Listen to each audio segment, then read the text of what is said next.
Olá, já são mais de 1 ano e 3 meses ou 467 dias de guerra entre Israel e o movimento de resistência islâmica, o Hamas. Nessa quarta-feira, os Estados Unidos e o Catar anunciaram um acordo esperado há meses para um cessar-fogo e uma troca de reféns israelenses por prisioneiros palestinos. Pode ser o fim da mais longa guerra árabe-israelense. Começou em 7 de outubro de 2023 com o ataque terrorista do Hamas a Israel. Foi o pior ataque contra judeus desde o Holocausto cometido pela Alemanha nazista na Segunda Guerra Mundial.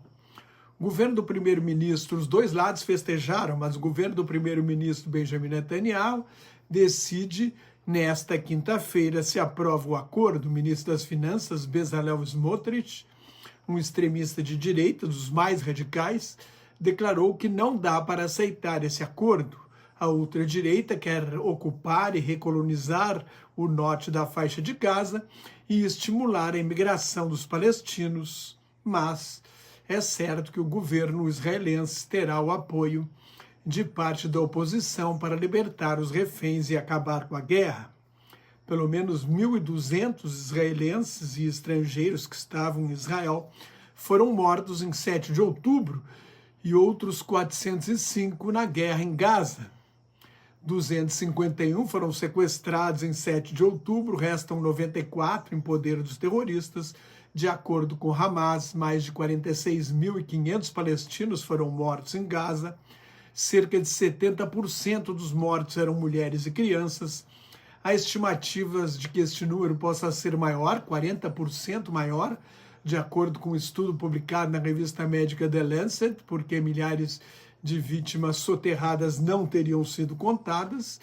E há também estimativas de que seria menor, como fez o jornal francês de esquerda, Libération, observando que pelo menos 1/3 dos registros de mortes são meras declarações. Mais de 1.000 funcionários da saúde, pelo menos 333 agentes de ajuda humanitária e 165 jornalistas, sendo 157 jornalistas palestinos, foram mortos na guerra. A faixa de Gaza foi arrasada. 60% dos prédios estão destruídos ou danificados. 79% das mesquitas, 13 igrejas, 16 dos 36 hospitais, quase 90% das escolas e todas as universidades foram destruídas. Até 13 de janeiro, houve 654 ataques a unidades de saúde. Israel justificou esses ataques sob a alegação de que o Hamas se infiltrou em meio à população civil, o que é verdade. O plano de paz foi apresentado em 31 de maio do ano passado pelo presidente Joe Biden, que tentou levar o crédito pelo acordo, que na verdade cabe muito mais ao presidente reeleito Donald Trump. Biden não tem mais força, que os americanos chamam de um pato manco, um político que já foi derrotado nas urnas, mas ainda não terminou o mandato. Netanyahu e seu governo de extrema-direita sempre foram contra acabar com a guerra, queriam destruir o Hamas, mas o grupo terrorista aliciou tantos voluntários quantos milicianos perdeu na guerra.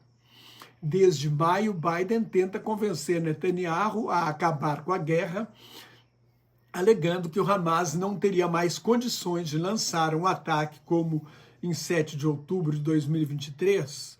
O Hamas é um movimento social islamista, um partido político extremista muçulmano e um grupo armado que usa táticas terroristas.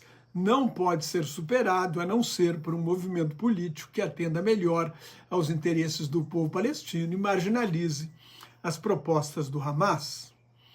O primeiro-ministro de Israel sabia que Biden não abandonaria o apoio incondicional dos Estados Unidos a Israel no ano eleitoral, apesar dos protestos nas universidades norte-americanas que tiraram votos do Partido Democrata entre os eleitores jovens e no eleitorado árabe. Trump não queria herdar uma guerra no Oriente Médio e, como aliado incondicional de Israel, mais ainda do que Biden, tem poder sobre Netanyahu e, além de tudo, é imprevisível. Ninguém está querendo comprar bronca com Trump no início desse governo, ele está se sentindo todo poderoso. Os presidentes dos Estados Unidos têm poder sobre Israel Em 1982, Ronald Reagan ligou para o primeiro-ministro Menachem Begin e mandou parar o bombardeio no Líbano. Depois admitiu que não sabia que tinha tanto poder assim. Israel depende militarmente dos Estados Unidos. Netanyahu depende dos Estados Unidos para enfrentar seu maior inimigo, o Irã, que considera uma ameaça existencial a Israel. O primeiro-ministro gostaria de bombardear as instalações nucleares do Irã, pediu autorização ao então presidente George W. Bush, que não concordou com o uso de bombas norte-americanas para perfurar a rocha e atingir alvos subterrâneos. Bibi Netanyahu não pode bombardear o Irã sem o apoio de Trump, que pode não concordar, porque isso significaria envolver os Estados Unidos numa nova guerra do Oriente Médio. O Irã diz que novo bombardeio levará a uma guerra total. Primeira etapa do acordo, anunciado nesta quarta-feira, terá 6 semanas de duração, prevê um cessar-fogo total, uma retirada parcial de Israel, especialmente dos centros urbanos, a libertação de 33 reféns israelenses e um aumento significativo da ajuda humanitária aos palestinos de Gaza, com a entrada de 600 caminhões por dia com suprimentos. Israel mantém o controle sobre o corredor Filadélfia, que fica junto à fronteira do sul de Gaza com o Egito, e também uma faixa de segurança junto à fronteira do lado de Gaza. Os soldados israelenses sairiam das cidades e iriam para essa faixa. A primeira etapa começa no domingo, 19 de janeiro, com o cessar-fogo total e a libertação de 3 reféns no primeiro dia. No quarto dia serão libertados outros 4 reféns, outros 12 seriam libertados, 3 de cada vez, no 14º, no 21º, no 28º e no 35º dias. Ainda ficam faltando nessa conta 14 reféns a serem soltos na última semana da primeira fase, quando serão libertadas 10 mulheres, 5 civis e 5 militares, 2 crianças pequenas, 11 homens doentes e 10 homens de mais de 50 anos. Esses são os 33 que serão libertados na primeira etapa. Cada refém civil será trocado por 30 prisioneiros palestinos, cada militar será trocado por 50 prisioneiros palestinos. Ao todo, de acordo com o canal 12 da televisão israelense, mais de 1.000 palestinos serão soltos. Entre eles, pelo menos 250 são acusados de terrorismo e crimes de sangue. Mas nenhum participante do massacre de 7 de outubro será libertado. Israel prometeu não prender de novo os presos que forem soltos e não perseguir mais os líderes do Hamas. No 16º dia, começam as negociações da segunda fase sobre os outros 61 reféns. Na segunda etapa, Israel precisa aceitar um cessar-fogo definitivo, se retirar totalmente da faixa de Gaza e soltar mais presos palestinos para que o Hamas liberte todos os reféns vivos, que serão todos homens. No fim do processo, a expectativa é que todos os menores palestinos e mulheres até 19 anos presos desde o início da guerra, que não cometeram crimes de sangue, sejam libertados. Na terceira etapa, os restos mortais dos demais reféns serão entregues e começa a reconstrução de Gaza sob a supervisão do Egito, do Catar e das Nações Unidas. Uma proposta inicial do acordo previa a suspensão do bloqueio israelense a Gaza, mas não está no plano apresentado por Biden em 31 de maio. Na época, eu até comentei na Globo News que não haveria acordo porque o Hamas exigia o fim da guerra e Israel queria uma trégua para trocar reféns por presos e depois continuar a guerra. O Hamas sempre soube que os reféns eram e são seu grande instrumento de barganha. Se entregar os reféns, o Hamas não tem mais nada com que barganhar. A terceira etapa é também sobre o futuro de Gaza. O governo Joe Biden, os aliados europeus, os países árabes e a imensa maioria do sul global querem uma solução definitiva para o conflito árabe-israelense, com a criação de um Estado nacional, de uma pátria para o povo palestino, mas este governo de Israel é radicalmente contra. O primeiro-ministro Benjamin Netanyahu passou toda a sua carreira política lutando contra a criação de uma Palestina independente e não aceita que a Autoridade Nacional Palestina, que governa a parte da Cisjordânia sob controle palestino, assuma o governo de Gaza. É a única alternativa. Trump sempre foi contra o Estado palestino. No seu primeiro governo, tentou fazer a paz no Oriente Médio, ignorando a questão palestina, com os acordos de Abraão, em que Israel estabeleceu relações diplomáticas com 4 países árabes: Emirados Árabes Unidos, Bahrein, Marrocos e Sudão. O próximo passo seria o reconhecimento de Israel pela Arábia Saudita, que é o país árabe mais rico nada em petróleo, e o ditador de fato da Arábia Saudita, o príncipe herdeiro Mohammed bin Salman, quer transformar o país numa grande Dubai, tem todo o interesse em estabelecer relações com Israel, que é uma grande potência tecnológica, mas com a guerra passou a exigir a solução do problema palestino. O Catar, que negociou pelo Hamas, foi o primeiro-ministro do Catar que anunciou esse acordo na quarta-feira. O Catar também condiciona estabelecimento de relações com Israel à fundação de um Estado palestino. Trump tem interesse em manter boas relações com essas monarquias petroleiras ricas do Golfo Pérsico, tem condições de mediar o reconhecimento mútuo entre a Arábia Saudita e Israel, com o Irã enfraquecido, a derrota do Hamas, da milícia xiita libanesa Hezbollah, a um novo equilíbrio de forças no Oriente Médio e o fim da ditadura de Bashar al-Assad na Síria. Esse novo equilíbrio de forças favorece Israel, mas Israel precisa conquistar a paz. A grande dificuldade hoje para criar uma pátria para o povo palestino é a colonização da Cisjordânia ocupada, que só aumentou neste governo israelense. Como disse o secretário de Estado norte-americano Antony Blinken, Israel está expandindo os assentamentos oficiais e confiscando terras mais rápido do que em qualquer outro momento na última década, enquanto fecha os olhos para um crescimento sem precedentes de assentamentos ilegais. Enquanto isso, os ataques de colonos extremistas israelenses contra os palestinos atingiram níveis recordes. São palavras do secretário Blinken.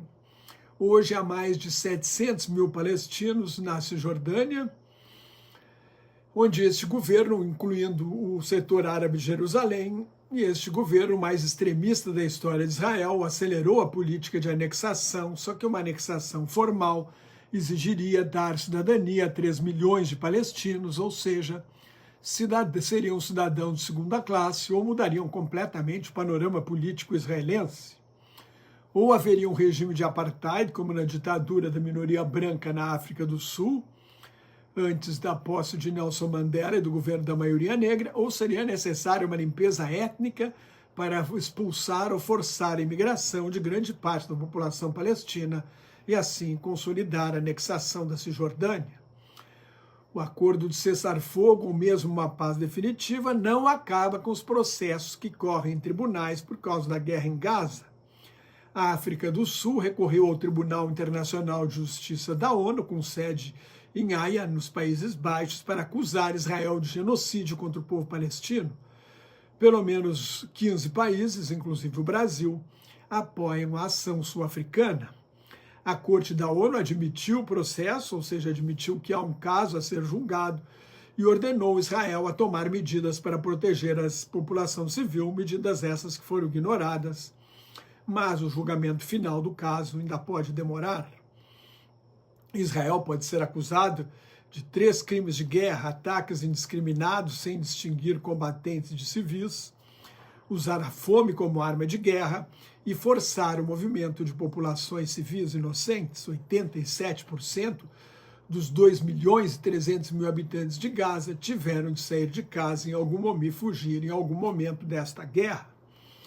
O Tribunal da ONU julga países, quem processa suspeitos de crimes de guerra, pessoas suspeitas de crimes de guerra contra a humanidade, são suspeitas de crimes não julgados em seus países é o Tribunal Penal Internacional, que é independente. No ano passado, o tribunal pediu a prisão do primeiro-ministro Benjamin Netanyahu, do então ministro da Defesa de Israel, Yoav Gallant, e de 3 líderes do Hamas, o dirigente máximo Ismael Haniyeh, comandante militar Mohammed Deif e o líder em Gaza, Yahya Sinwar, considerado o grande idealizador do ataque de 7 de outubro. Os 3 líderes do Hamas estão mortos. Os 2 líderes israelenses estão sendo processados. Israel não assinou o Estatuto de Roma, não faz parte do Tribunal Internacional, os Estados Unidos, a Rússia e a China também não fazem parte, mas a Palestina faz, e os fatos investigados aconteceram em Gaza. Diante do ataque do Hamas, Israel tinha todo o direito de ir à guerra, mas o fato de ter uma causa justa para ir à guerra não autoriza fazer qualquer coisa no campo de batalha. As leis da guerra mandam distinguir, discriminar combatentes de civis, usar força proporcional e tomar precauções para proteger civis inocentes e instalações civis. O Hamas não respeita essas regras, por isso é considerado um grupo terrorista. Israel também pode ser acusado de terrorismo. Com esta guerra, a vitória na segunda frente de combate contra o Hezbollah no Líbano, a queda da ditadura de Bashar Assad na Síria e o enfraquecimento do Irã, que atacou Israel pela primeira vez em abril do ano passado, foi bombardeado em troca e teve destruídas suas defesas antiaéreas. Com tudo isso, Israel se tornou uma superpotência no Oriente Médio, mas está em guerra desde a independência há quase 76 anos. A guerra em Gaza abalou a imagem internacional do Estado judeu pelo mundo inteiro. A legitimidade de Israel foi contestada. O debate sobre o direito de existência de Israel foi travado quando a ONU aprovou a criação de Israel em novembro de 1947. Para mim, não faz mais sentido voltar a esse debate por uma simples razão: a guerra começou com a independência de Israel em maio de 1948, porque os países árabes não aceitaram a fundação de Israel. Hoje, vários países árabes reconhecem Israel, a Arábia Saudita estava prestes a fazê-lo, então o que falta é a criação de um país árabe capaz de conviver pacificamente com Israel no território histórico da Palestina. A alternativa à paz é esta guerra sem fim. A guerra só termina quando se conquista a paz. Shalom, que é paz em hebraico, a paz, salam aleikum, a paz esteja convosco em árabe. Se você gostou, assine meu canal no YouTube, leia o meu blog Globalização em Crise, me siga no Instagram, no Thread, no LinkedIn e no Facebook, onde colaboro com o Grupo Quarentena News. Muito obrigado pela sua atenção, até mais, tchau!